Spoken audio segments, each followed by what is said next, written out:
15वीं सदी की यह कहानी है। किसी एक गांव में बहुत ज्ञानी पंडित रहा करता था। पंडित आजू बाजू के सारे ही गांव में बहुत प्रख्यात था और इसी वजह से धनवान भी। पंडित का परिवार ज्यादा बड़ा नहीं था। पंडित अपनी पत्नी के साथ अपने बहुत बड़े घर में अकेला रहता था, क्योंकि पंडित को कोई बेटा था नहीं और एक बेटी थी, जिसका विवाह पास के गांव वाले एक श्रीमंत लड़के से हो चुका था।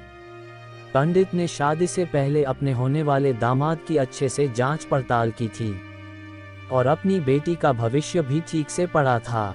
तब जाकर उसने बेटी की शादी की थी। लेकिन चंद सालों में ही पंडित का दामाद बुरी आदतों के चंगुल में फंस गया। जुआ और शराब की बुरी लत ने उन्हें सड़क पर लाकर रख दिया था। अपने बेटी की ऐसी दुर्दशा देखकर पंडित की पत्नी काफी दुखी होती थी और अक्सर पंडित को कहा करती थी, तुम जाकर उनकी मदद कर आओ। पंडित हमेशा अपनी बीवी को ये कहकर उनकी मदद करने के लिए मना कर देता था कि अभी कुछ समय तक उनका बुरा वक्त चलना है। हम चाहे कितनी ही कोशिश कर ले, जो उनके नसीब में नहीं है वह उन्हें नहीं मिल पाएगा। पंडित की ऐसी बातों से उसकी पत्नी काफी दुखी हो जाया करती थी और मन ही मन सोचती थी कि कैसा स्वार्थी पिता है, अपनी बेटी को इतने कष्टों में देखकर भी उसकी मदद करने के लिए मना करता है। आखिर भगवान ने जो इतना सारा धन धान्य दिया है उसका क्या करेंगे। हमें कोई और औलाद भी तो है नहीं, ले देकर एक यही बेटी है और उसके लिए भी कुछ नहीं करेंगे तो किसके लिए करेंगे। पंडित ऐसा नहीं सोचता था। ऐसा नहीं है कि पंडित अपनी पुत्री से प्रेम नहीं करता था, लेकिन उसने अपनी पुत्री की कुंडली इतने अच्छे से पढ़ी थी और वह ये पहले से ही जानता था कि वह चाहे किसी भी लड़के से शादी करती, लेकिन उसके जीवन में ये समय आने वाला ही था और बिना इसे भुगते उसको छुटकारा नहीं मिलने वाला था। एक दिन खाने पीने के लिए भी मोहताज हो चुके पंडित के बेटी और दामाद उसके घर पर आए। पंडित ने और उसकी बीवी ने दोनों का खूब आदर सत्कार किया और खूब अच्छा खाना खिलाया। बेटी और दामाद की पंडित से सहायता मांगने की हिम्मत ना हुई, इसलिए वह बिना बोले ही वापस अपने घर को लौटने लगे। लेकिन माँ तो माँ होती है, पंडिताइन से रहा नहीं गया और बिना पंडित की इजाजत के उसने चोरी छुपे बूंदी के लड्डू बनाकर उसमें सोने के सिक्के रख दिए और बेटी और दामाद को दे दिए, ताकि बेटी और दामाद की कुछ आर्थिक सहायता हो सके। पंडिताइन ये भी जान गई थी कि बेटी और दामाद शर्म के मारे उनसे मदद नहीं मांग रहे थे, इसलिए उसने बेटी और दामाद को भी लड्डुओं में छिपे सिक्कों के बारे में कुछ नहीं बताया।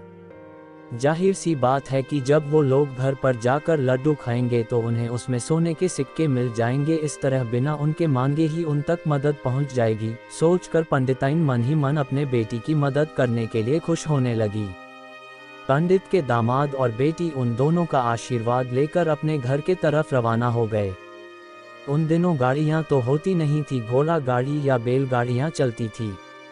पैसे ना होते तो और चीजों की लेन देन से भी व्यवहार होता था। बेटी और दामाद का गांव पंडित के घर से कोसों दूर था, फिर भी पैसों की कमी के चलते वह चलकर अपने गांव की तरफ निकल पड़े।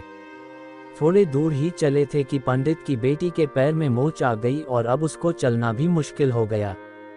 पंडित के दामाद ने जब देखा कि उसकी बीवी अब बिल्कुल चलने में सक्षम नहीं है तो उसने एक टांगा अपने घर तक किराए पर ले लिया।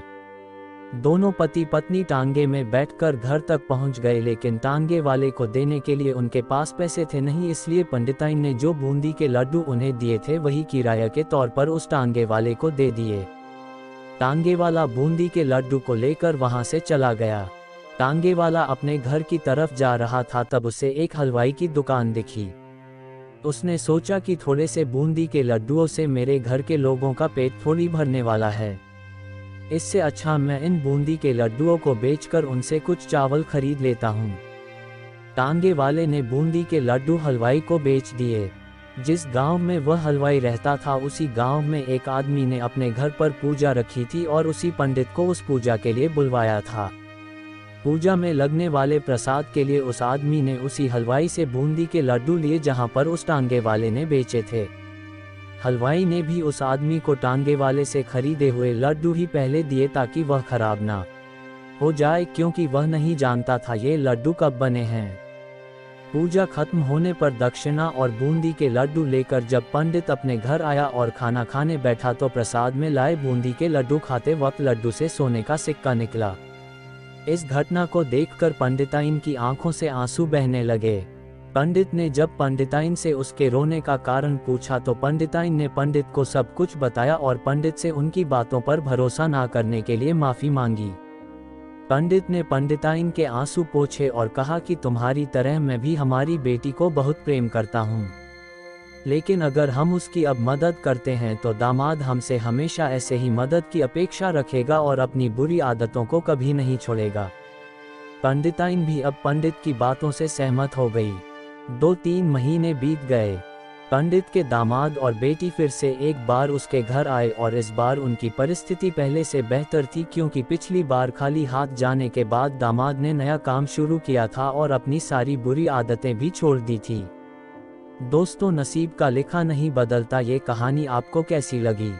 क्या आप भी नसीब पर भरोसा रखते हैं या फिर आप उन लोगों में से हैं जो अपना नसीब खुद अपने हाथों से लिखना चाहते हैं?